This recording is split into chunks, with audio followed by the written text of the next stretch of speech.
बात बहुत पुरानी है। एक ब्राह्मण बाजार से होकर जा रहा था कि वह बोला, हे नारायण, मैं आपसे प्रार्थना करता हूं कि आप मुझे 100 रुपये दे दें, तो मैं उनमें से 10 रुपये आपके नाम के गरीबों को दे दूंगा, क्योंकि उसके पास तो अपने अगले खाने के लिए भी पैसे नहीं थे। नारायण को उस पर दया आ गई और उन्होंने उसकी प्रार्थना सुन ली। ब्राह्मण को तुरंत ही पैसे मिल गए, जिसमें से 10 रुपये उसने अपने दूसरे हाथ में रूमाल में बांधकर निकाल कर रख लिए, ताकि जैसे ही उसको कोई गरीब आदमी मिले तो वह उनको उन्हें दे सके। तभी उसके सामने एक अंधा आदमी भीख मांग हुआ आया। उसने उसको 10 रुपये दान में दे दिए, जैसा कि उसने अपनी प्रार्थना में कहा था। अंधे को विश्वास ही नहीं हुआ, सो उसने पूछा, आपने मुझे ये पैसे क्यों दिए? ब्राह्मण बोला, नारायण ने मुझे अभी अभी 100 रुपये इस शर्त पर भेजे हैं कि मैं उनमें से 10 रुपये उसके नाम पर किसी गरीब आदमी को दे दूं। अंधा बोला, भगवान आपको सुखी रखे, मेहरबानी करके मुझे अपना सारा पैसा दिखाइए। मैंने अपनी सारी जिंदगी में 100 रुपये कभी एक साथ नहीं देखे, मुझे उन्हें कम से कम महसूस तो करने दीजिए। ब्राह्मण को इसमें उसकी कोई चालाकी नहीं लगी, सो उसने अपना रूमाल उस भिखारी के हाथ में रख दिया। बेवकूफ आदमी, वह कुछ जरा ज्यादा ही सीधा रहा होगा। पैसों का रूमाल लेते ही भिखारी ने दिखाया कि वह उसका ही पैसा है, सो ब्राह्मण उसके ऊपर चिल्लाया और उससे अपना रूमाल छीन लिया। तो भिखारी ने जोर जोर से शोर मचाना शुरू कर दिया, बचाओ बचाओ, यह आदमी चोर है, यह मेरा सब कुछ छीनना चाहता है।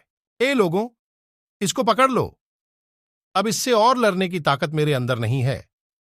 आसपास चलते लोग चिल्लाए, क्या बात है, क्या किया है इसने? भिखारी बोला, ये मेरे पैसे छीनना चाहता है। देखो, इसके हाथ में मेरे सारे पैसे हैं, 90 रुपये। चाहो तो गिन लो, मैं सच बोल रहा हूं। लोगों ने ब्राह्मण को पकड़ लिया और उसके रूमाल के पैसे गिने तो वे तो वाकई 90 रुपये थे।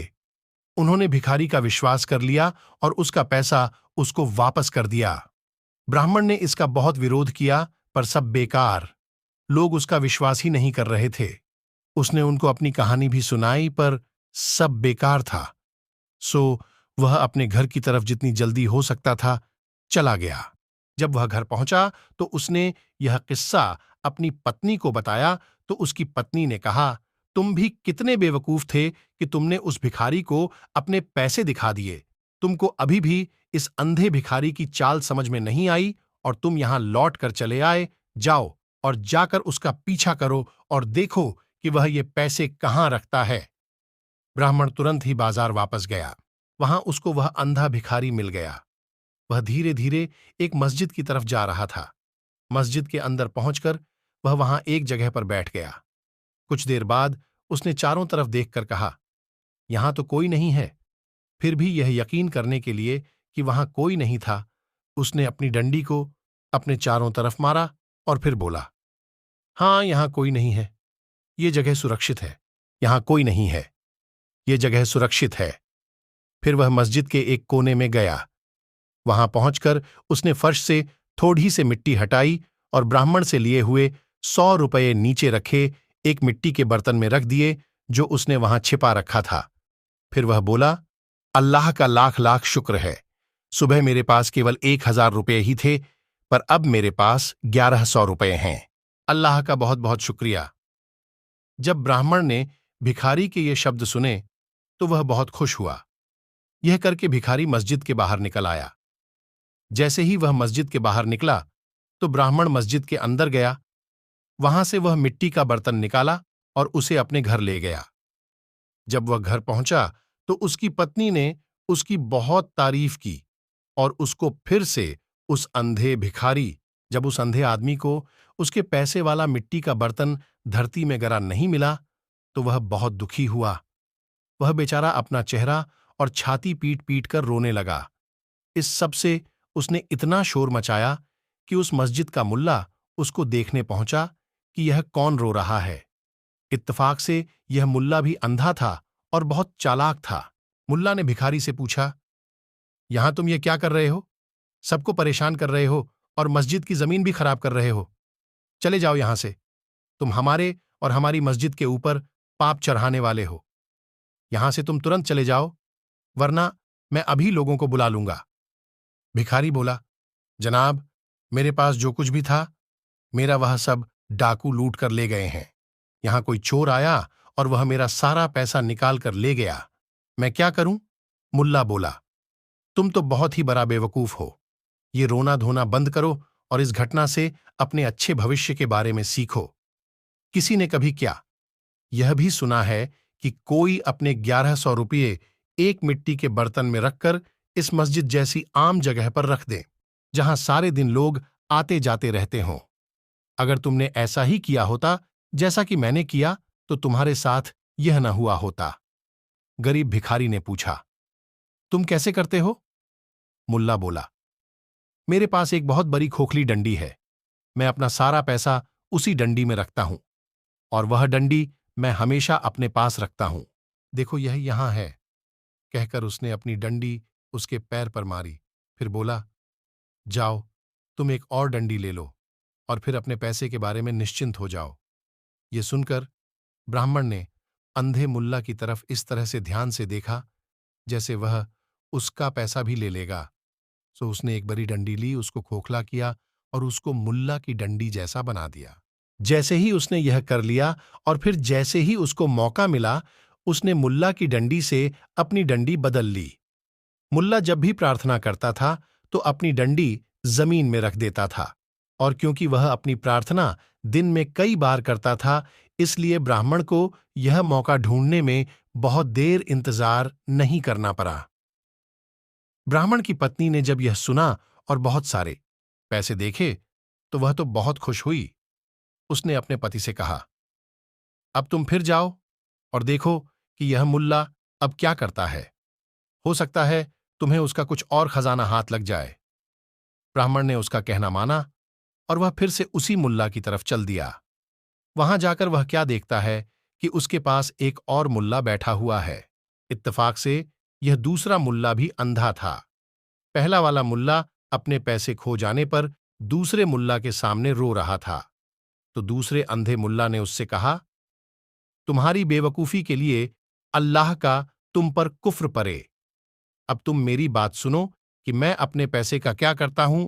मैं अपना सारा पैसा अपने कपड़ों में सिलकर रखता हूं। वहां से मेरा पैसा कौन ले सकता है? मेरी सलाह मानो तो तुम भी ऐसा ही कर लो।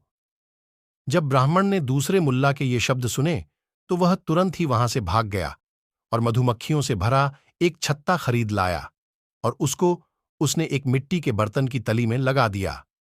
छत्ते के ऊपर उसने काफी सारा शहद रख दिया। इतना करके वह हंसा और सोचा, उसको डराने के लिए इतना काफी है। फिर उसने एक मुसलमान का वेश बनाया और दूसरे मुल्ला को वह मिट्टी का शहद भरा बर्तन देने के लिए उसके घर की तरफ चल दिया। उसके घर जाकर उसने उसको वह बर्तन भेंट में दे दिया। मुल्ला शहद से भरा बर्तन पाकर बहुत खुश हुआ। उसने उसको आशीर्वाद दिया। बर्तन देकर ब्राह्मण चला आया, पर वह अपने घर नहीं गया। वह उसके घर से थोड़ी दूर जाकर इंतजार करने लगा कि कब वह अपना शहद खत्म करता है। जैसे ही ब्राह्मण उसके घर से गया, मुल्ला ने शहद निकालने के लिए बर्तन में हाथ डाला। उसका हाथ शहद की बजाय मधुमक्खियों के छत्ते से जा लगा। मधुमक्खियों को उसका यह बुरा व्यवहार बिल्कुल भी अच्छा नहीं लगा। वे बर्तन में से बाहर उड़ी और उसको चारों तरफ से काटने लगीं। वह अपना शरीर पीटता पीटता घर के बाहर की तरफ भागा, पर मधुमक्खियां भी अपने इरादे की पक्की थीं। वे भी उसको छोड़ नहीं रही थीं। ऐसे समय में कोई उसकी सहायता भी नहीं कर पा रहा था। सो उस अंधे मुल्ला को अपने कपड़े उतारकर एक तरफ को फेंकने ही पड़े और घर के अंदर जाना पड़ा। मधुमक्खियां भी उसके पीछे पीछे भागीं। वह बेचारा तो उनके काटने से मर ही जाता, अगर उसकी पत्नी एक शहतूत की मोटी सी शाख लिए वहां नहीं आ गई होती और उसने उससे उनको नहीं मार भगाया होता। इस बीच ब्राह्मण ने मुल्ला के कपड़े उठाए और अपने घर भाग गया। उसकी पत्नी उसको देखकर बहुत खुश हुई। वह बोली, हम लोग तो अब बहुत अमीर हो गए, अब हमें अपनी बाकी जिंदगी के लिए कुछ नहीं चाहिए। जैसे ही मुल्ला को मधुमक्खियों के काटने से थोड़ा सा होश आया तो उसने देखा कि उसके तो कपड़े ही गायब हैं। यह देखकर उसको बहुत परेशानी हुई। वह तुरंत है पहले वाले अंधे मुल्ला के पास गया और उससे अपना सारा हाल कहा। दोनों ने आपस में मिलकर कुछ सलाह की, सो वे दोनों मिलकर अंधे भिखारी के पास गए और उसे जाकर अपनी अपनी कहानियां बताईं। तीनों ने मिलकर प्लान बनाया कि राजा के पास चला जाए और उससे प्रार्थना की जाए कि वह इस चोर की ठीक से खोज करे। ऐसा ही किया गया। राजा ने उन तीनों की बात ठीक से सुनी और उन तीनों की कहानियों में रुचि लेने लगा।